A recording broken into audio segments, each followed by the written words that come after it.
Morning students. तो आज के इस वीडियो में हम लोग अपने हिंदी व्याकरण का भाग उपसर्ग जो शब्द रचना के अंतर्गत आता है, शब्द रचना के पाठ में है, उसे आज हम लोग पढ़ेंगे। ठीक है। और इस वीडियो में हम लोग सबसे पहले जानेंगे, ऐसे तो आप लोग उपसर्ग पढ़ चुके हैं क्लास 6 में, क्लास 5 से ही उपसर्ग रहता है। तो आज इस वीडियो में हम लोग जानेंगे कि उपसर्ग किसे कहते हैं, उपसर्ग के कितने भेद हैं, और हम लोग उस उपसर्ग को और मूल शब्द को कैसे अलग करेंगे, कैसे पहचानेंगे कि जो शब्द दिया है वो उपसर्ग के कौन से भेद के अंतर्गत आता है। ओके, तो आज के इस वीडियो में हम लोग यही जानेंगे। तो जानने के लिए आप लोग अपने अपने कॉपी और पेन अपने साथ रख लीजिए, ताकि इम्पॉर्टेंट लाइंस, परिभाषा, डेफिनेशन और टाइप्स ऑफ उपसर्ग, ये सब आप नोट डाउन अपने अपने कॉपी में कर सके। ओके, तो स्टार्ट करती हूँ वीडियो। सबसे पहले है हमारा उपसर्ग की परिभाषा। उपसर्ग की परिभाषा क्या है, किसे कहते हैं उपसर्ग? तो जानते हैं, वह शब्दांश जो किसी मूल शब्द के आगे लगकर उसके अर्थ में परिवर्तन लाता है, उस शब्दांश को उपसर्ग कहते हैं। उस शब्दांश को क्या कहते हैं? उपसर्ग कहते हैं। ये यहाँ पर एक्स्ट्रा आ गया है, इसको काट देते हैं। ठीक है, उसको हम लोग क्या कहते हैं? उपसर्ग। तो उपसर्ग क्या हुआ? वह शब्दांश। अब यहाँ पर एक वर्ड आया है शब्दांश। शब्दांश क्या होता है? तो शब्दांश होता है शब्द का अंश। मीन्स शब्द का अंश मीन्स क्या?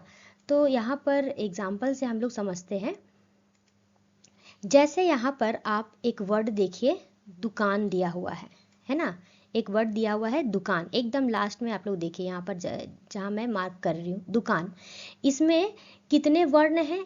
1 2 3, 3 वर्ण है। इन 3 वर्णों को मिलाकर क्या बना है? शब्द बना है। और यदि हम इसको अलग अलग लिखे, यदि हम इसको लिखे दू अलग लिखे, का अलग लिखे और न को अलग लिखे, तो क्या ये शब्द होगा? नहीं। तब ये क्या होगा? तब ये होगा शब्दांश। तो शब्दांश इसी को कहते हैं। जब शब्द को हम लोग तोड़ते हैं तो वो किस में टूट जाता है? शब्दांश में, शब्द का अंश। ओके, आई होप क्लियर हो गया होगा शब्दांश क्या है ना? तो क्या बोला जाता है, उपसर्ग किसे कहते हैं? तो वह शब्दांश जो किसी मूल शब्द के, जो किसी मूल शब्द, अब ये मूल शब्द क्या है? मूल शब्द मीन्स मीनिंगफुल शब्द, जिसका कोई अर्थ हो। मूल शब्द मीन्स मीनिंगफुल शब्द। जैसे यहाँ पर पुत्र मीनिंगफुल शब्द है, कान मीनिंगफुल शब्द है, लीन मीनिंगफुल शब्द है ना? तो किसी मूल शब्द के आगे लगकर, यदि कोई शब्दांश जब किसी मूल शब्द के आगे लगता है, पूर्व में लगता है, और पूर्व में लगकर, आगे लगकर उसके क्या करता है? उसके अर्थ में परिवर्तन लाता है। ये चीज आपको याद रखना होगा कि शब्दांश हो, मूल शब्द के आगे लगे, और क्या हो? उसके अर्थ में क्या लाए? वो परिवर्तन लाए। यदि अर्थ में परिवर्तन नहीं लाएगा तो याद रखिएगा वो उपसर्ग नहीं होगा। ठीक है, अर्थ में परिवर्तन लाना जरूरी है। अर्थ में परिवर्तन लाता है तो उस शब्दांश को हम लोग उपसर्ग कहते हैं। ठीक है। अब जैसे यहाँ पर मैंने एक एग्जाम्पल लिया है, क्योंकि इसके बाद बहुत सारे एग्जाम्पल हम लोग देखेंगे, इसलिए मैंने जस्ट एक एग्जाम्पल लिया है। आप यहाँ पर देख सकते हैं क्या है? पुत्र। पुत्र एक क्या है? मीनिंगफुल शब्द है, मीन्स मूल शब्द है। अब इसके साथ कु एक शब्दांश है ना? ये जुड़ जाता है तो क्या बन जाता है? एक नया शब्द का निर्माण करता है, वो है कुपुत्र। तो आप लोग यहाँ पर देखिए, पुत्र एक मूल शब्द है, उसमें एक शब्दांश जुड़ा, और शब्दांश जुड़ने के साथ पुत्र वर्ड में पुत्र शब्द का अर्थ ही पूरा बदल दिया, है ना? पुत्र और कुपुत्र, कु का मतलब क्या होता है? बुरा। तो पुत्र के साथ जैसे ही कु शब्द जुड़ गया तो पुत्र का पूरा पूरा अर्थ ही बदल गया, एक नया अर्थ आ गया, है ना? तो उसको ही, ऐसे ऐसे शब्दांश को ही क्या कहते हैं? हम ऐसे शब्दांश को ही उपसर्ग कहेंगे। ठीक है, समझ में आ गया? तो उपसर्ग को बनाने के लिए या जानने के लिए क्या क्या जरूरी है? तो शब्दांश का होना जरूरी है। पहला, शब्दांश का होना जरूरी है। दूसरा, मूल शब्द का होना जरूरी है। और तीसरा, ये दोनों जब शब्दांश और मूल शब्द यदि लग जाए तो उसके अर्थ में भी परिवर्तन आना जरूरी है। यदि अर्थ में परिवर्तन नहीं आया तो वह उपसर्ग नहीं कहलाएगा। ठीक है, आपको इसे समझाने के लिए मैंने और 2 एग्जाम्पल लिए हैं। आप इसको ध्यान से, एकदम बहुत बारीकी से ध्यान से आप लोग वीडियो को सुनेंगे, तब आपको चीज़ें समझ में आएगी। ठीक है, आप यहाँ पर देखिए तो दुकान है ना, एक वर्ड है दुकान, दूसरा वर्ड है कुलीन। ठीक है, अब आप लोगों को जैसे मैंने बताया कि उपसर्ग में क्या होता है, मतलब किसी भी शब्द में मूल शब्द होता है और शब्दांश होता है तो वो उपसर्ग कहलाता है। ठीक है भाई, तो मैम यहाँ आप लोग बोलेंगे मैम यहाँ पर कान तो क्या है? मूल शब्द है। और यहाँ पर लीन मूल शब्द है। ठीक है, दू एक शब्दांश है, कु एक शब्दांश है। तो आप बोलेंगे मैम ये तो मीनिंगफुल शब्द भी है और इसमें एक शब्दांश भी जुड़ा हुआ है। लीन एक मीनिंगफुल शब्द भी है और इसमें कु शब्दांश भी जुड़ा हुआ है, तो ये उपसर्ग वाला है? नहीं। क्यों नहीं? क्योंकि दुकान, जब हम कान मूल शब्द में, जब हम कान मूल शब्द में दू शब्दांश को जोड़े हैं, तब देखो तो कान में कुछ परिवर्तन आ रहा है। दुकान, हम लोग तो दुकान तो एक शब्द है, एक स्वतंत्र शब्द है। मैंने क्या बोला कि शब्दांश के जुड़ते ही जो मूल शब्द है उसके अर्थ में परिवर्तन आना चाहिए। पर क्या दू शब्दांश के जुड़ने से कान मूल शब्द में कोई परिवर्तन आया? नहीं आया। मीन्स ये जो है ना, ये आपका उपसर्ग के अंतर्गत नहीं आएगा। ठीक है, आप लोग ये सभी चीज़ें ध्यान से देखेंगे। कभी कभी आप लोग को क्या होता है ना, फंसाने के लिए इस तरह की चीज़ें दे दिया जाता है कि आप लोग समझ जाए कि अरे दू तो होता ही है उपसर्ग और कु तो होता ही उपसर्ग है और इसमें मूल शब्द भी लगा हुआ है, ये भी मूल शब्द लगा हुआ है, मतलब कु हमारा उपसर्ग है ना। पर यहाँ पर आप लोग फंस जाते हैं और ये चीज़ गलत हो जाता है। आपको 3 चीज़ याद रखना होगा उपसर्ग बनाते समय। क्या क्या? मूल शब्द होना चाहिए, दूसरा शब्दांश होना चाहिए और तीसरा अर्थ में परिवर्तन आना चाहिए। उसी तरह लीन शब्द में, लीन एक मूल शब्द है, कु एक शब्दांश है, इन दोनों को जोड़ करके बना है कुलीन। पर लीन कु शब्दांश के जुड़ने से लीन शब्द में किसी तरह का कोई भी अंतर नहीं आया है, इसलिए ये उपसर्ग के अंतर्गत नहीं आएगा। ठीक है, आई होप, उम्मीद करती हूँ कि समझ में आया होगा। यदि आपको कोई भी कन्फ्यूजन होगा तो आप अपने ऑनलाइन क्लास में, लाइव क्लास में पूछ सकते हो। ठीक है, तो आगे बढ़ते हैं। अब हम सीधा चलते हैं उपसर्ग के भेद में। उपसर्ग के कितने भेद होते हैं? तो उपसर्ग के 4 भेद माने गए हैं। ऐसे अलग अलग बुक में 5 भी दिया है, किसी किसी में 6 भी रहता है। ठीक है, पर मुख्य रूप से जो होते हैं ना, 4 होते हैं, हम लोग 4 पढ़ते हैं। ठीक है, तो पहला है संस्कृत के उपसर्ग, दूसरा है हिंदी के उपसर्ग, तीसरा है उर्दू के उपसर्ग और चौथा है अंग्रेजी के उपसर्ग। अब ये संस्कृत के उपसर्ग क्या है, हिंदी के क्या है, उर्दू के क्या है और अंग्रेजी की क्या है, इसका डेफिनेशन मैंने यहाँ नहीं लिखा है क्योंकि आपके बुक में वो मिल जाएगा। मैं सिर्फ बता दे रही हूँ, आप सुन ले और अपने बुक से यदि परिभाषा आपको लिखनी है तो आप उसको नोट डाउन कर लेंगे। ठीक है, तो पहले मैं चलती हूँ संस्कृत के उपसर्ग में। तो संस्कृत के उपसर्ग किसे कहते हैं? तो ऐसे शब्द जो संस्कृत से आए हो, ऐसे शब्द जो संस्कृत के हो, उसे संस्कृत के उपसर्ग कहते हैं। ठीक है, संस्कृत के उपसर्ग को तत्सम उपसर्ग भी कह सकते हैं क्योंकि संस्कृत का जो शब्द होता है वो तत्सम शब्द कहलाता है, इसलिए संस्कृत के उपसर्ग को तत्सम उपसर्ग हम कह सकते हैं। ओके, हिंदी का उपसर्ग, हिंदी का उपसर्ग क्या होता है? तो ऐसे उपसर्ग जो संस्कृत से आए हो, संस्कृत शब्द से थोड़ा बहुत परिवर्तन लाने के बाद आया हो, उसको कहते हैं हिंदी के उपसर्ग। ठीक है, फिर आता है उर्दू के उपसर्ग। तो वह शब्द जो उर्दू के हो, उर्दू के उपसर्ग कहलाते हैं। ठीक है, अच्छा, अंग्रेजी के उपसर्ग जो अंग्रेजी के हो, वो अंग्रेजी के उपसर्ग। ठीक है, आप ना शब्द देख करके ही पहचान जाएंगे कि अच्छा, शब्द को जैसे ही पढ़ेंगे आपको समझ में आ जाएगा। जैसे खुशबू, खुश मिजाज, एन मौका, ये सब क्या है, उर्दू के उपसर्ग के अंतर्गत आएंगे, ठीक है। निडर, निकम्मा, ये सब हिंदी के उपसर्ग के अंतर्गत आएंगे। संस्कृत के अवशेष, ठीक है, अत्यधिक, ये सब संस्कृत, मतलब शब्द को पढ़ते ही आपको समझ में आ जाएगा कि अच्छा भैया ये हमारा संस्कृत का है, ये हिंदी का है, ठीक है। और फिर भी नहीं आएगा तो उसका भी एक तरीका है जो इसके बाद मैं आपको बताऊंगी, पर वहाँ आपको थोड़ा सा उसको याद करना पड़ेगा। यदि याद नहीं करेंगे तो आप संस्कृत के उपसर्ग या हिंदी के उपसर्ग या उर्दू के उपसर्ग या अंग्रेजी के उपसर्ग को बहुत सही तरीके से नहीं पहचान पाएंगे, ठीक है। तो थोड़ा सा मेहनत करना है आपको, क्या मेहनत करना है मैं बता देती हूँ। चलिए, आई होप समझ में आया होगा। उपसर्ग के भेद 4 होते हैं, कौन कौन, संस्कृत, हिंदी, उर्दू, अंग्रेजी, ठीक है। आगे देखते हैं क्या है, ये क्या है इतना सारा, आपको कंफ्यूजन होगा कि क्या है मैम इतना ये सारा। तो ये जो है ना, ये हम लोग पढ़ेंगे संस्कृत के उपसर्ग, जो मैंने आपको अभी बताया था कि संस्कृत के उपसर्ग, संस्कृत के शब्द, जो शब्द संस्कृत के होते हैं वो संस्कृत के उपसर्ग कहलाते हैं, है ना। तो आपको याद रखना होगा कि संस्कृत में जो होता है ना, वो 22 उपसर्ग होते हैं। कितने होते हैं? 22। उन 22 उपसर्ग को याद रखिएगा, शब्द नहीं, उपसर्ग। उपसर्ग मीन शब्दांश। तो यहाँ पर आप जितने भी उपसर्ग पढ़ेंगे वो होंगे शब्दांश, ठीक है। तो जैसे संस्कृत में 22 उपसर्ग होते हैं। पहला क्या है? अति। दूसरा क्या है? दूसरा उपसर्ग संस्कृत का क्या है? अधि। तीसरा क्या है? अनु।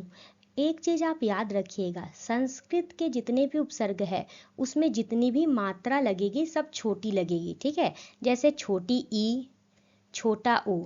कभी भी संस्कृत के उपसर्ग में बड़ी ई या बड़ा ऊ नहीं लगता है, याद रखेंगे ये चीज, ठीक है। ये चीज याद रखेंगे तो आप क्या होगा, कभी कभी MCQ जो प्रश्न आते हैं उसमें भी आप उसको देख सकते हैं। जैसे बड़ी ई वाला 3 है और छोटी ई वाला एक उपसर्ग है, तो आपको यदि ये बात याद रहेगा कि जितना भी छोटी ई या छोटा ऊ, जितनी भी मात्रा छोटी लगती है तो वो होता है संस्कृत के उपसर्ग। तो आप वहां से सही उत्तर चुनकर निकाल सकते हैं, है ना। तो आगे चलते हैं, संस्कृत के उपसर्ग में कितने आए? अति, अधि, अनु, ठीक है।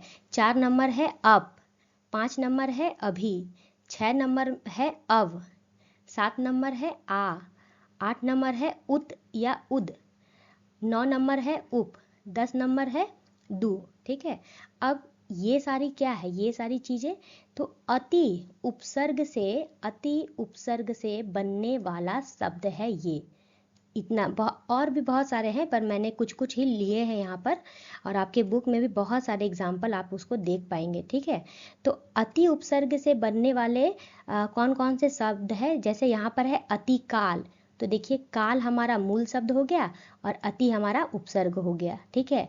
अच्छा, यहाँ पर सिंपल लेते हैं अतिरिक्त, तो रिक्त हो गया हमारा मूल शब्द और अति हो गया उपसर्ग, ठीक है।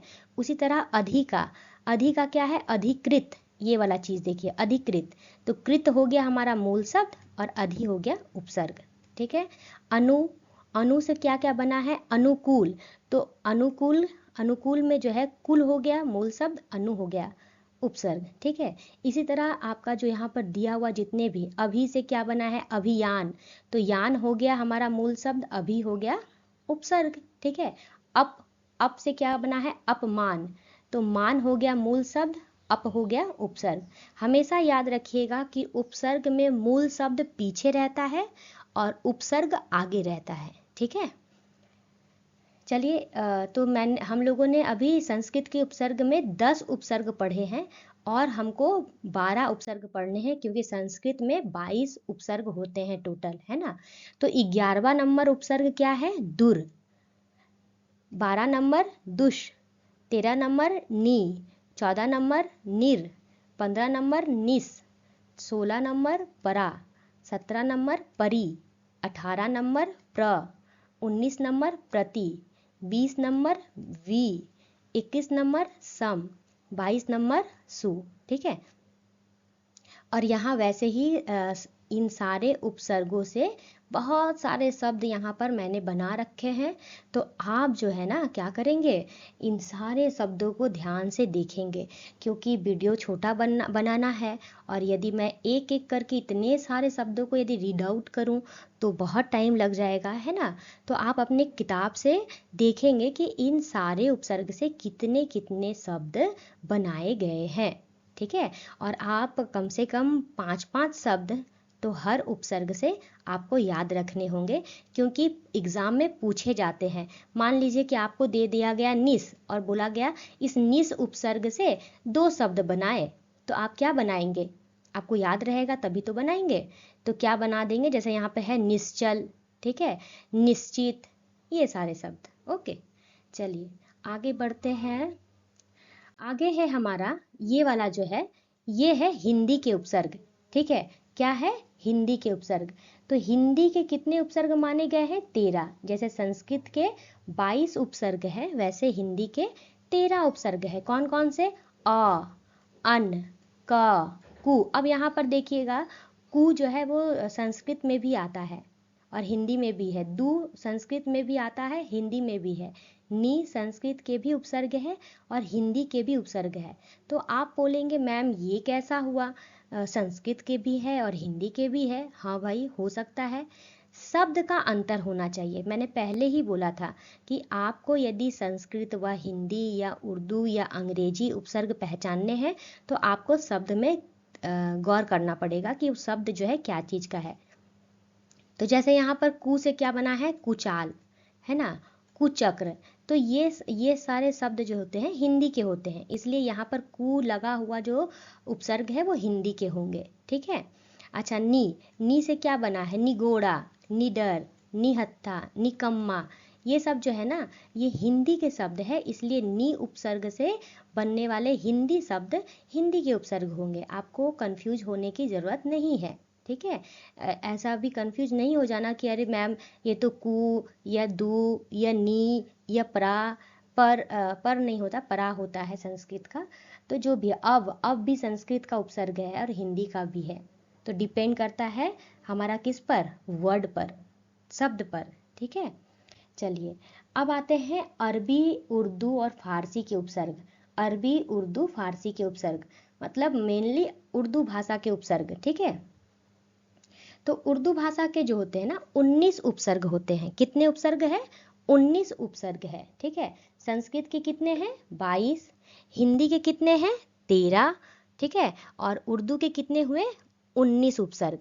तो 19 कौन कौन से है, अल, कम, खुश, गौर, दर, ना, फिल, फी, ब, बद, बर, बा, बे, बिल, बिला, ला, सर, हम, हर, ठीक है। इस तरह 19 है। अब देखिए यहाँ पर शब्द पढ़िए, अलबत्ता, पढ़ करके ही समझ में आ रहा है, उर्दू के है। फिर है खुशखबरी, उर्दू के शब्द है। गैर कानूनी, उर्दू के शब्द है। ना समझ, उर्दू के शब्द है। दरदाश्त, उर्दू के शब्द है, ठीक है। बेइज्जती, उर्दू के शब्द है। लापरवाह, उर्दू के शब्द है। तो शब्द से पहचान लेंगे और उसके बाद फिर ये वाला भी हम लोग को दिया हुआ है, इससे भी हम लोग थोड़ा सा याद कर लेंगे, ठीक है। तो आपको थोड़ा सा तो याद करना पड़ेगा, थोड़ा मेहनत आपको करनी होगी यदि आपको सही उपसर्ग पहचानने हैं तो, है ना। अब मुझे मालूम है कि इतने सारे शब्द तो आप याद नहीं रख सकते हैं। शब्द याद रखने की ज़रूरत नहीं है, आप उपसर्ग याद रखें और शब्द देख करके ही आप पहचान लेंगे, ठीक है। सब उपसर्ग याद रखें। और जैसे ही स्कूल खुलती है मैं सभी से उपसर्ग पूछूंगी, उर्दू के कितने उपसर्ग है, कितनों को कितना याद है, ये मैं पूछूंगी, ठीक है। आगे चलती हूँ। आगे है हमारा क्या, आगे है, अब आया हमारा अंग्रेजी के उपसर्ग। उर्दू के उपसर्ग पढ़ लिए, अब अंग्रेजी के उपसर्ग पढ़ते हैं। तो हिंदी, संस्कृत और उर्दू के अलावा अंग्रेजी के उपसर्ग भी हिंदी में प्रयुक्त होते हैं। मतलब अंग्रेजी के उपसर्ग क्या हुए, वैसे शब्द जो हिंदी में प्रयोग किए जाते हैं, है अंग्रेजी के पर प्रयोग होता है हिंदी में। जैसे यहाँ पर देखिए, सब जज, पढ़ के ही समझ में आ रहा है ना कि अंग्रेजी शब्द है। सब इंस्पेक्टर, डिप्टी मैजिस्ट्रेट, ठीक है। अच्छा, वाइस चांसलर, जनरल सेक्रेटरी। अब यहाँ पर मूल शब्द पीछे रहेगा तो जज हो गया हमारा मूल शब्द, ठीक है। इंस्पेक्टर हो गया हमारा मूल शब्द, मिनिस्टर हो गया हमारा मूल शब्द, और जो बचा, ये जो बचा ये हो गया हमारा क्या, उपसर्ग। चांसलर हो गया मूल शब्द, सेक्रेटरी हो गया मूल शब्द, जनरल हो गया। अब आप बोलेंगे मैम जनरल तो मीनिंगफुल शब्द है, फिर ये कैसे हुआ उपसर्ग? तो संस्कृत के माफ़ कीजिएगा, अंग्रेजी के उपसर्ग में कभी कभी ऐसा होता है कि मीनिंगफुल शब्द भी आपके हो जाते हैं उपसर्ग, ठीक है। सब ये भी मीनिंगफुल शब्द है पर ये है उपसर्ग क्योंकि मीनिंगफुल शब्द के आगे लगा है, ठीक है। आगे देखिए, आगे ये वाला जो ये पोर्शन आपके पास में जो दिख रहा है बगल में, वो भी बहुत इंटरेस्टिंग है। ये क्या है? अभी तक आप लोगों ने जाना कि किसी भी शब्द में एक उपसर्ग और एक मूल शब्द रहता है, पर किसी किसी शब्द में दो उपसर्ग और एक मीनिंगफुल शब्द रहता है। जैसे यहाँ पर देखिए निराकरण, ठीक है।